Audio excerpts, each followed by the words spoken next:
Goat milk saffron সোপগুলো কিন্তু এখন মোটামুটি অনেক পেজে আমরা পেয়ে যাচ্ছি, কিন্তু কোনটা আসলে অথেন্টিক কোনটা অরিজিনাল সেটা বোঝা কিন্তু অনেক ডিফারেন্ট। সো আসসালামু আলাইকুম, ইটস মি আফরিন। আজকের ভিডিওতে দেখাবো আমার ব্যবহার করা সবচেয়ে ফেভারিট একটি স্যাফরন গট মিল্ক সোপ, যেটা পেয়ে যাচ্ছে তোমার সুন্দর প্রিমিয়াম কোয়ালিটির একটি কাঠের বক্সের মধ্যে। আর এই সোপটা আমি নিয়েছি চার্জ পেজ থেকে মাত্র 450 টাকায় অফার প্রাইসের মধ্যে। সো আমি জাস্ট স্টিকারটা তুলে নিলাম, তোলার পর দেখলাম এত স্যাফরন, জাস্ট এটার কোয়ান্টিটি দেখে আমি তো অবাক হয়ে গেছি যে এতগুলো স্যাফরন দিয়ে মেক করা হয়েছে। স্যাফরনের কোয়ান্টিটি আর যেখানে গট মিল্ক ইউজ করা হচ্ছে সেটা শুনেই বোঝা যাচ্ছে যেটা কতটা হেল্পফুল হবে আমাদের স্কিনের জন্য। আমাদের স্কিন আগের তুলনায় 2 থেকে 3 শেড তো ব্রাইট করবেই।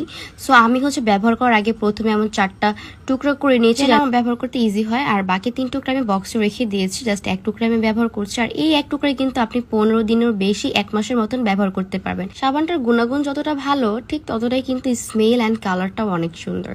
সো আফটার ওয়াশ আমার স্কিনটা অনেক ফ্রেশ লাগছে। রেগুলার ইউজে কিন্তু স্কিন আগের তুলনায় ব্রাইট হবে, সানট্যান রিমুভ করবে। সো তোমরা যারা আমার মতো এমন ক্লিন একটি ফেস চাও তারা কিন্তু এই সুন্দর প্রিমিয়াম কোয়ালিটির স্যাফরন গট মিল্ক সোপটি নিয়ে নিতে পারো চার্জ পেজ থেকে। সো আল্লাহ হাফেজ।